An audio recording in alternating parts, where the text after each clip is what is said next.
Hello बच्चों, आज हम करेंगे डिविजिबिलिटी रूल्स की रिवीजन कि डिविजिबल कोई भी नंबर 2, 3 से लेके 11 तक कोई भी नंबर किससे डिविजिबल होगा तो कैसे हम वेरीफाई करेंगे विदाउट एक्चुअली डिवाइडिंग। बिना डिवाइड करे हम कैसे डिविजिबल प्रूव करेंगे कि ये नंबर इस चीज़ से डिविजिबल है या नहीं।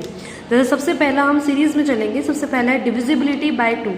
सो डिविजिबिलिटी बाय 2 के लिए आपका सबसे सिंपल है, if the number is an even number. Even number यानी कि जो आपका वंस प्लेस पे कोई भी नंबर जैसे होता है आपका, जैसे कि 5, 2, 7, 6, 5, 8। ठीक है, अब इतना बड़ा नंबर आप 2 से डिवाइड नहीं करेंगे। सिर्फ आपको अगर आप डिविजिबिलिटी बाय 2 बतानी हो तो सिर्फ आपको देखना है वंस प्लेस पे। अगर वंस प्लेस पे आपका इवन नंबर है so yes it is divisible by 2। और अगर आपका नंबर है 6, 7, 3, 5, 1, पूरा नंबर डिवाइड करने की जरूरत नहीं है, ये आपका ऑड है, so it is not divisible bye 2।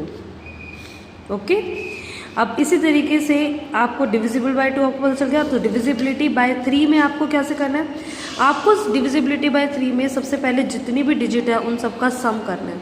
अगर उन सबका सम करने के बाद जो नंबर आता है वो डिवाइड होता है 3 से, क्योंकि वो तो शॉर्ट हो जाएगा। वो शॉर्ट होने के बाद अगर वो आपका 3 से डिवाइड होता है तो yes the whole digit is divisible by 3। जैसे कि if the sum of all digit of the number is divisible by 3 then it is the whole number is divisible by 3। यानी कि जैसे अगर आप अपना नंबर लेते हो 5, 5, 5, 6 एग्जाम्पल ले लिया, हमने इनके सब नंबर को प्लस कर देना है एक दूसरे के साथ। ठीक है, 5 + 5 10, 10 + 5 15, 15 + 6 21। तो क्या ये डिविजिबल बाय 3 है? यस, 3 के टेबल में तो आता ही है। So yes it is divisible by 3। अगर मैं एक नंबर लेती हूँ जैसे कि 2, 6, 5, 9, अगर आप इसका प्लस करेंगे, सारी डिजिट को आपने प्लस करना है। 2 + 6 8, 8 + 5 13, 13 + 9 22। क्या ये डिविजिबल बाय 3 है? No, this is not divisible by 3। ठीक है, अब इन्हीं दोनों से रिलेटेड मैं सीधा आपको बताती हूँ डिविजिबिलिटी बाय 6। डिविजिबिलिटी बाय 6 क्या होता है? 6 का फैक्टर आपको पता है क्या होता है? 6 क्या होता है? 2 × 3, यानी कि दोनों में फैक्टर क्या आ रहे हैं? 2 और 3। यानी कि अगर आपको 6 से कोई नंबर देखना है डिविजिबल है या नहीं है तो आपको 2 डिविजिबिलिटी रूल चेक करने पड़ेंगे, डिविजिबिलिटी बाय 2 और 3। यानी कि वो नंबर एक तो एंड में इवन होना चाहिए और डिविजिबल बाय 3 भी होना चाहिए, सारे सम्स को प्लस करके, सारी डिजिट को प्लस करके इसी तरीके से। ठीक है, जैसे कि अब आपको मैं डिविजिबिलिटी बाय 6 का लूँ, अगर जैसे मैंने लिया 5, 6, 2, 8, आपको पता है ये डिविजिबल बाय 2 तो है, बाय 2 है। क्या ये 3 से भी डिविजिबल है? तो क्या करके देखोगे, 5 + 6 + 2 + 8, अगर आप इसको करोगे तो क्या आएगा? 11, 13, 13 + 8 21। सो यस 21 फिर से डिविजिबल बाय 3। अब इसी तरीके से आपको डिविजिबिलिटी बाय 6 हो गया, आपको आ गया डिविजिबिलिटी बाय 2, 3 एंड 6। अब आए डिविजिबिलिटी बाय 4। अब डिविजिबिलिटी बाय 4 अगर चेक करना हो तो आपको क्या करना होगा, लास्ट की 2 डिजिट देखनी है। आपने अभी 2 में देखा था, लास्ट की 1 डिजिट देखी थी, इवन होनी चाहिए। अब लास्ट की 2 डिजिट आपको देखनी है, 2 डिजिट यानी कि आपकी जैसे कि 2, 6, 4, 8 एग्जाम्पल ले लिया, 2, 6, 4, 8 लास्ट की 2 डिजिट आपने देखनी है। अगर ये दोनों डिजिट मिलके अगर 4 से डिवाइड होती है तो yes it is divisible by 4। जैसे कि ये 4, 8 को 48 है, 48 को डिवाइड करोगे तो ये आपका सीधा सीधा कट रहा है, पूरे नंबर को काटने की ज़रूरत है ही नहीं। ठीक है, अब जैसे कि अगर मैं ये बोलूँ 2, 6, 4, 6, क्या ये डिविजिबल बाय 4 है? लास्ट की 2 डिजिट आप देखेंगे कि क्या ये डिविजिबल बाय 4 है। अगर आप इसको डिवाइड करेंगे तो यहाँ पे आपका ये चीज़ रह जाएगी जो कि पूरा पूरा डिवाइड नहीं होगा। So no it is not divisible by 4, क्योंकि सिर्फ लास्ट की 2 डिजिट देखनी है। ये हो गया आपका डिविजिबिलिटी बाय 4। अब इसी तरीके से आपका डिविजिबिलिटी बाय 8 मैं आपको भी बताती हूँ। डिविजिबिलिटी बाय 8 क्या होता है, जैसे हमने 2 में देखा लास्ट की डिजिट 1, आपने 4 में देखा लास्ट की 2 डिजिट डिविजिबल बाय 4 है या नहीं है। डिविजिबिलिटी बाय 8 में आपको क्या देखना है, लास्ट की 3 डिजिट आपकी डिविजिबल बाय 8 है या नहीं। जैसे कि अब मैं एग्जांपल लेती हूँ, जैसे डिविजिबिलिटी बाय 8 के लिए, जैसे मैंने एग्जांपल लिया 4984। आपने क्या करना है, इसकी लास्ट की डिजिट देखनी है कि क्या ये डिविजिबल बाय 8 है। अगर आप इसको डिवाइड करेंगे तो yes it is divisible by 8। और अगर मैं एग्जांपल लूँ, जैसे 4984 की जगह 86 ले लो, अगर आप इसको डिवाइड करके देखेंगे तो रिमाइंडर बचेगा, यानी कि पूरा डिवाइड नहीं होगा, सिर्फ 3 डिजिट। चाहे इसके आगे 5, 1, 2 कुछ भी आ रहा हो, लेकिन हमने सिर्फ लास्ट की 3 डिजिट्स देखनी है। ठीक है, अब ये जैसे अब यहाँ पे देखा तो it is not divisible bye 8, पूरा डिवाइड करने की ज़रूरत ही नहीं है। आपने सिर्फ ये देखना डिवाइड होता है या नहीं, तो सिर्फ लास्ट की 3 डिजिट। 2 में लास्ट डिजिट इवन होनी चाहिए, 4 में 2 डिजिट डिविजिबल होनी चाहिए और 8 में लास्ट की 3 डिजिट डिविजिबल होनी चाहिए, आगे का चाहे कुछ भी। ओके, ये तो हमने कर लिया, डिविजिबिलिटी बाय 8 भी कर लिया। अब आई बात डिविजिबिलिटी बाय 5। डिविजिबिलिटी बाय 5 का मतलब है कि अगर आपका 5 से डिवाइड होता है तो सिंपल आपका क्या है, अगर डिजिट में आपका नंबर में लास्ट की डिजिट 5 या फिर 0 होगा तो डिविजिबल बाय 5 होगा। क्योंकि अगर आप 5 का टेबल देखेंगे ध्यान से तो 5 के टेबल में क्या होता है, 5 1 जा 5, 5 2 जा 10, आप जितना भी देखेंगे लास्ट डिजिट या तो 0 आती है या 5 आती है, राइट। तो आपका डिविजिबिलिटी बाय 5 में क्या है, अगर आपका कोई भी नंबर है 5 6 1 5 2 0, ये 0 आ गया तो इसका मतलब क्या है, डिविजिबल बाय 5। 5 6 3 2 3 5 9 8 5, लास्ट में 5 आ गया, डिविजिबल बाय 5। लेकिन अगर यहाँ से अगर मैं एक भी नंबर हटा दूँ या कुछ और लगा दूँ, कुछ भी 0 और 5 के अलावा, so it is not divisible bye 5। सिर्फ 5 के लिए क्या होना चाहिए, 0 और 5। तो हमारा डिविजिबिलिटी रूल कौन कौन सा हो गया, 2 3 4 5 6 और 8।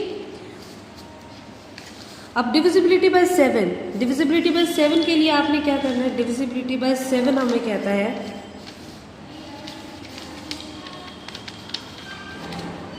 अगर आपको ये देखना है कि नंबर डिविजिबल बाय 7 है या नहीं, तो आपने सिंपल क्या करना है, सबसे पहले double the last digit. Double the last digit यानी कि मल्टीप्लाई बाय 2, जो भी लास्ट डिजिट होगी। यानी कि अगर जैसे मैं नंबर लेती हूँ कोई भी 3171, मान लो मैंने ये नंबर लिया, ठीक है, तो ये नंबर लिया मैंने। अब इसके अंदर मैं क्या कहती हूँ, आपने इसका लास्ट डिजिट को डबल करना है। लास्ट डिजिट यानी कि ये वाला लास्ट डिजिट, हमने इसको लिया, इसको डबल कर दिया, यानी कि 1 2 जा 2, जो नंबर बचा उसके नीचे आपने वो नंबर लिखना है 2, ठीक है, 2, ये कुछ भी नहीं है।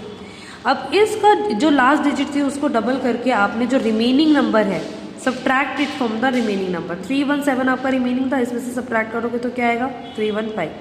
अब फिर से अभी हमें नहीं पता कि 7 से डिविजिबल है या नहीं है, तो फिर से आप क्या करोगे, फिर से लास्ट डिजिट लोगे, 5 का डबल क्या होता है, 10।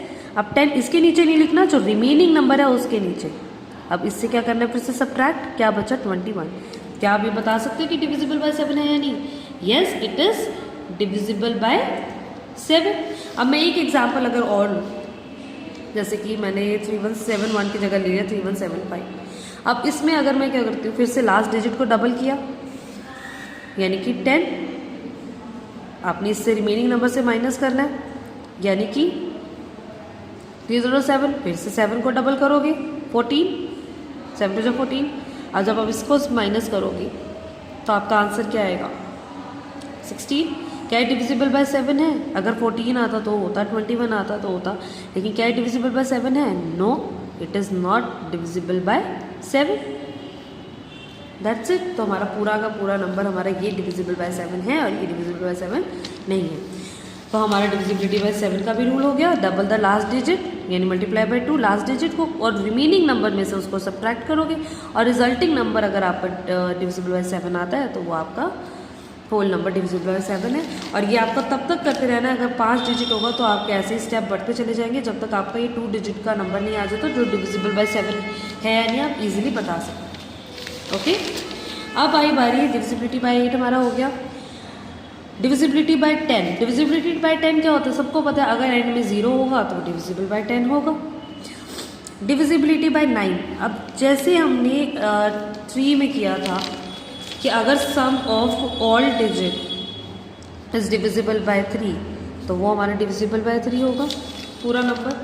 अब 9 के केस में क्या है आपका, अगर सम ऑफ ऑल डिजिट, जैसे कि मैं एग्जांपल लेती हूँ 51831, अगर आप इसको प्लस करेंगे सम ऑफ ऑल डिजिट, इसमें भी आपको सम ऑफ ऑल डिजिट करना है 9 के केस में। अब इनका अगर आप प्लस करेंगे तो आपका आंसर क्या आएगा, अगर आप इन सबको प्लस करेंगे तो आपका आंसर क्या आएगा, 5 + 1 6, 6 8 14, 14 17 और 18, ये आपका आ गया 18। क्या 18 is divisible bye 9? Yes, it is divisible bye 9। यानी कि आपने 3 और 9 में क्या करना है, सबका सम करके देखना है। अगर वो डिविजिबल बाय 3 और 9 होता है तो यस इट इज डिविजिबल, पूरा का पूरा नंबर क्या है, डिविजिबल बाय 9। क्या आपने करके देखना। डिविजिबल बाय 10 मैंने आपको बता दिया। डिविजिबिलिटी बाय 11, अब इसके अंदर आपने क्या करना है, इसके अंदर आपका काम जो होगा वो ये होगा कि अगर आपको कोई भी नंबर दिया जाता है, जैसे मान लो ये एग्जाम्पल ले रहा हूँ, अब इसके अंदर आपने क्या करना है, सबसे पहले ऑड पोजीशंस के नंबर और इवन पोजीशन के नंबर अलग अलग कर लो। ऑड पोजीशन के नंबर यानी कि फर्स्ट और थर्ड पोजीशन, यानी कि 5 + 0 अलग कर लिया।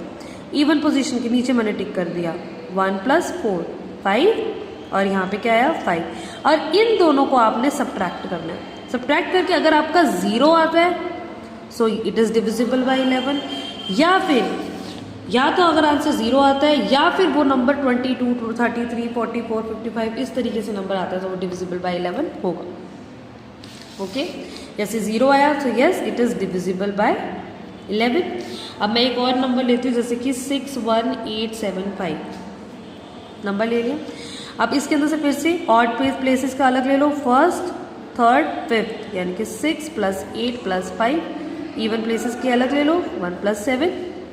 अब इनको अगर आप प्लस करोगे तो आपका क्या आएगा 19, और इनको प्लस करोगे तो क्या आएगा 8, राइट।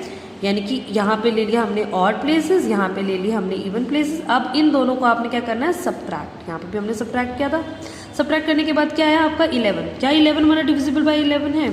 यस, तो हमारा डिविजिबल बाय 11 है।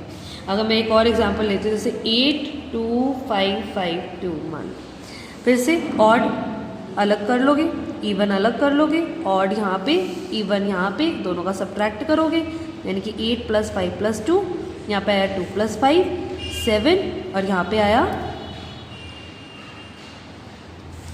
15 15 - 7 8। क्या 8 डिविजिबल बाय 11 है? या तो 0 आना चाहिए ये 11 का डिविजिबल, 0 तो आया नहीं, तो क्या डिविजिबल बाय 11 है? No, so this number is not divisible by 11।